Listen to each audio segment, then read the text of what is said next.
Playing chord solos has been a part of standard jazz guitar repertoire since the 50s and 60s, when especially Wes Montgomery and Joe Pass were doing it in their music. What you do when you're playing a chord solo is that you're harmonizing the melody, so you're playing full chords instead of a single note line over the changes.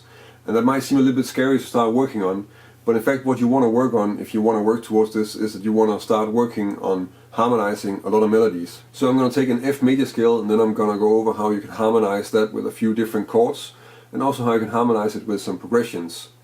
And with the material that I make in those exercises, I've also made 3 different chord melody licks, like the one I played in the beginning of the video, and I'm going to go over how they are constructed and how you play them. The F major scale that I'm going to use is found on the 2 highest strings, because that's the easiest place to put a chord under them.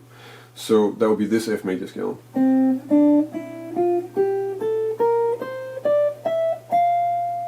So I'm playing it from the C here on the B string and then up to the F above on the E string. And it might change a bit with different exercises, because the idea is that you're going to make exercises that are easy to play, and that means that sometimes you want to put a note not here but here, and all those things will sort of vary and change, and that's okay. When I'm playing these chords, then I'm using my fingers, so I'm really playing them like, and it's not the only way you can play it, of course. I do this because I find that the easiest way if I really want to get the melody note out. Because what we have to remember when we're playing this in terms of just the right hand technique is that the idea is that you can of course hear the whole chord, but the melody is really what's being harmonized. That's the most important, that has to be the loudest. So you want to take that into consideration if you want to play it with a pick, or if you want to use another technique to play it. The first exercise would be to take the F major scale and harmonize it with an F major 7 chord. That would be this.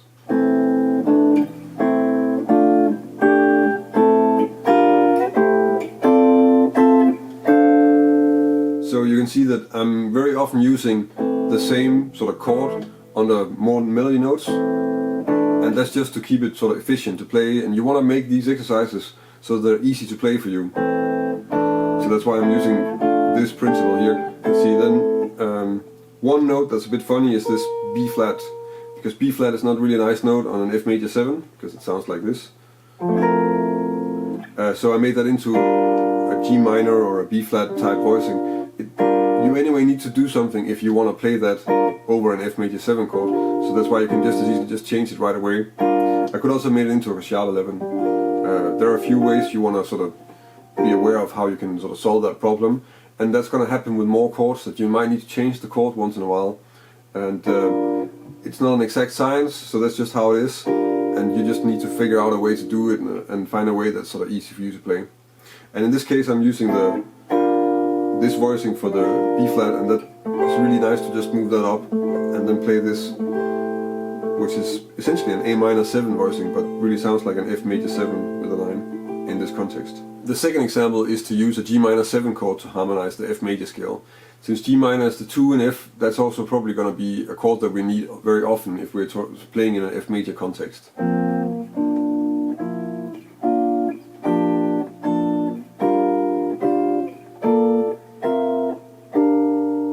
So here also you notice like using a lot of the same chord to play different melody notes, just to keep it easy to play.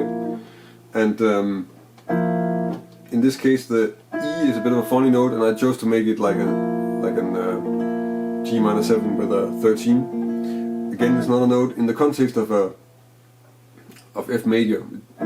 G minor 13 is not sort of the first thing you're going to come across, and you just need to sort of figure out a way to deal with it. You'll also see in one of the examples that I harmonize it in a different way, but this is also possible. Let's see then, for the rest there's nothing really interesting happening. I chose to move the G here, and the reason I'm doing that is because then I can do this, which is sort of a very nice easy way to just play a huge chunk of the scale with drop 2 voicings. Again, the E, and then this G minor voicing on top. The next exercise is to not use only one chord, but then to try and use a whole progression. And what I'm going to start with is just I'm going to use a 2-5-1-6 progression. So in F, because we're using F major, that would be like G minor, C7, F major 7, and then D7.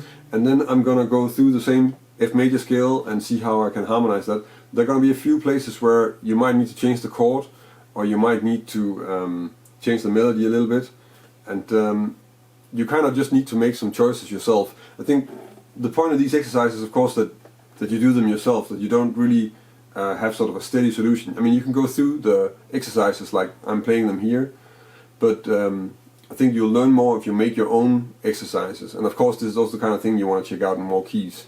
So it's more like a guideline for how you make these exercises, and half of what you're going to learn is actually by just coming up with the exercise and forcing yourself to harmonize and forcing yourself to think in this way while you're playing the scale. So if I play the F major scale with this progression, then you get this.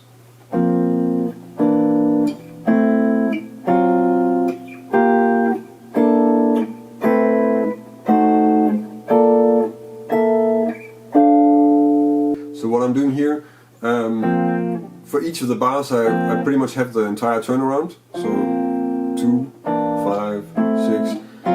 On the D7 here I made it into a D7 altered because that's possible. Then we get this G minor 7, C7. On the F major 7 I end up with having the B flat in the melody, and then in this exercise I think it sounds better to make it in a sharp 11, so that's how I solved that problem. D7, and then for the rest it's pretty straightforward actually. We don't need to sort of make any adjustments. So this idea that you're forced to think about what kind of chord you're playing and what the melody is, and you have to be aware of that before you come up with a chord. This is actually a big part of how it is to really play a chord solo, and also it's going to help you sort of deal with the different melodies that you're going to come across when you're trying to play a solo over standards. So if we try the same exercise, but then instead of starting on the 2 we start on the 1, so basically we're playing a 1, 6, 2, 5, then we get this exercise.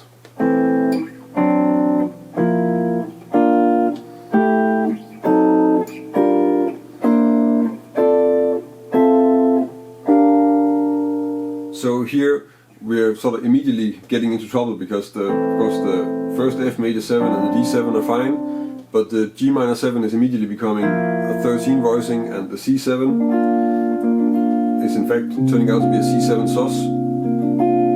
And then from there it's a little bit easier. Then we get an F major 9 and D7, G minor.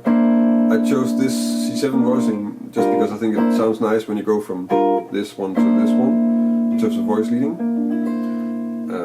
Then we're on an F6, and then this one I could of course play a D7 with a 9 in the melody, but for the context of F major I think that's not the nicest choice. And then there are two options. I could make it into a D minor 7 like I did now, or I could make it into like an A flat diminished. That would have worked as well. And then of course G minor 7 at the end. Before you start playing the exercises where you're harmonizing the scale with the progression, you probably want to check out some of the other chords. So you want to harmonize the F major scale with C7, and it could also be useful to harmonize G harmonic minor scale with a D7, for instance, because those are the kind of things that you're probably going to need when you're going through the major scale with the progression. And the idea is of course that you have to see the major scale as a sort of challenge, and then that you have to solve the problem of moving up the scale or down. Again, of course, now I only made ascending exercises right now. And then following the progression and harmonizing it. And the challenge is kind of to solve that and get used to it, and hopefully that's going to help you apply the chord vocabulary that you already have.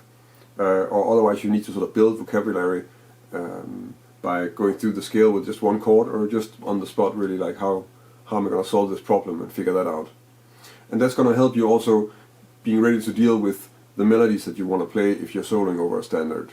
The 3 examples that I made for this video are all in the key of F, and they're all on a turnaround because that's also kind of what we're working on. And the first one sounds like this.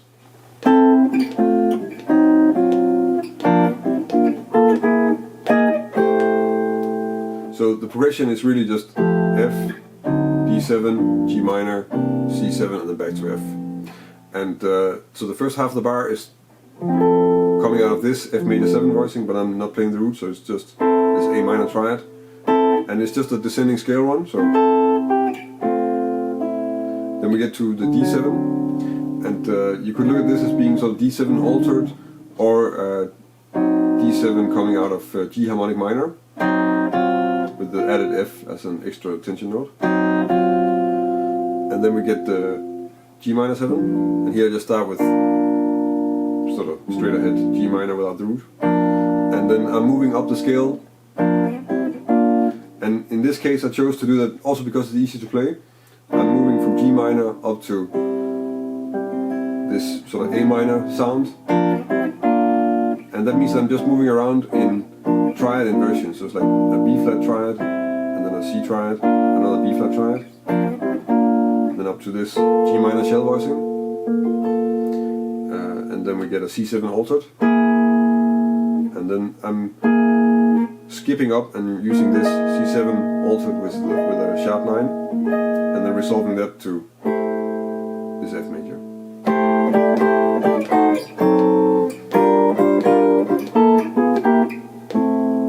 So this example is using a motif melodically, and I think it's also important to point out that even though we're sort of harmonizing and we're really working on something that's technically a little bit difficult, you still want to play something that melodically makes a lot of sense.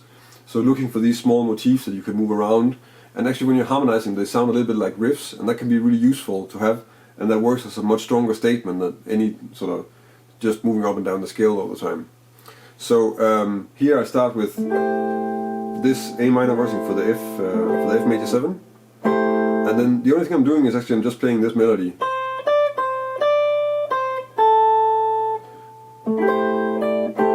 And I can do that without changing the chord, so that's this. And then I go to D7 and I'm using a dim chord, so an F sharp diminished in inversion here. And then just I can move that down because it's symmetrical. So that's the D7 part. And then I repeat the idea for the G minor 7. I can use this voicing. And then to make some variation and not play the same all the time, I'm going to this C7 13, and then I have this harmonic movement, and that's harmonized like C7 and then a D flat 7 as an auxiliary dominant. You can also look at it as a G7 flat 9, and then that's nicely resolving down to C7. So we have, and this way of using sort of chromatic passing notes or harmonizing chromatic passing notes is quite common in chord solos, and it works really well. The idea is just that you're looking at the note that you want to resolve to, and then you're harmonizing the chromatic passing note with that chord just moved, so you can just sort of slide everything into place. And then I'm resolving to the F major 7 with major 7 the melody.